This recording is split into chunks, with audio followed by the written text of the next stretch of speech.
Has the Republican establishment ever looked more like a herd of totally conformist and pathetically kind of running to catch up with the trends of minds, or they don't even have minds maybe, but just, political beings trying to sort of, hey, let me join this parade, as if they're going to get much credit for joining it at this point, and as if they're just not going to earn the contempt of course, people who believe in defending traditional marriage, but also I think the contempt of a lot of people who are uncertain where they ultimately would come down on this, but don't really like seeing political leaders and alleged intellectual leaders just kind of jumping on the train because it looks fashionable and because some poll shows that it's now 58% popular, and 5 years ago it was only 43% popular. I mean, there's something pathetic about it. I found it really distasteful. I myself am personally conservative, socially conservative on the marriage issue, but even if you're not, just say what you believe and let the country decide. I do think it's a very good case for Republicans to make against the courts weighing in and determining this for everyone.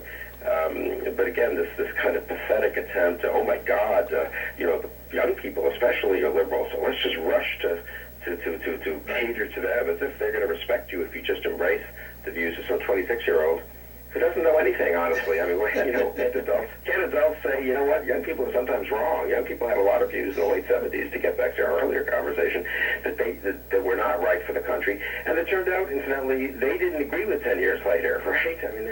They were all McGovernites, and that wasn't where that generation was 15 years later. So people need to calm down and be serious and sober about important issues like marriage, I think. No, Bill. Everything you need to know about social... I want to tell you the tremendous irony of Bill Kristol talking about 26-year-olds who don't know anything. Bill Kristol is a neoconservative. Bill Kristol is literally one of the guys, along with Paul Wolfowitz and Donald Rumsfeld and Dick Cheney, who made all the predictions about when we went into Iraq what would happen. The oil would pay for the war. We would be greeted as liberators. We would be out of there in 6 months tops. Every single prediction that they made was 100% incorrect. Was just factually wrong. Factually wrong. Here's a guy who also said, I don't know if you know this, in 1993 he said, I think the gay rights movement has peaked and it's going to be all downhill from now for them. Oh man, that's some poignant stuff there, Bill. This is the guy who's going to tell 26-year-olds that they don't know anything? The guy who's perpetually wrong and has a track record of being wrong on everything is going to tell 26-year-olds they don't know everything. And then furthermore, look at the straw man he creates.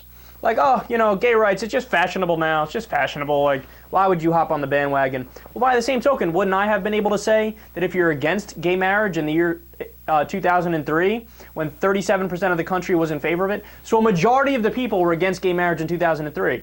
Could I have made that same criticism of you back then? Oh, Bill Kristol, you're only against gay marriage because it's a popular thing to do. Obviously you're just hopping on the bandwagon. See, he just assumes that that's the case.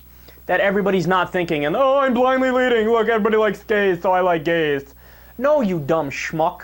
We actually understand the Constitution of the United States of America. We actually get the concept of equal protection under the law. That's not just some airy rhetoric. It actually means something. It's actually something concrete, where you can't arbitrarily discriminate against somebody because they happen to like somebody that has the same genitals as they do.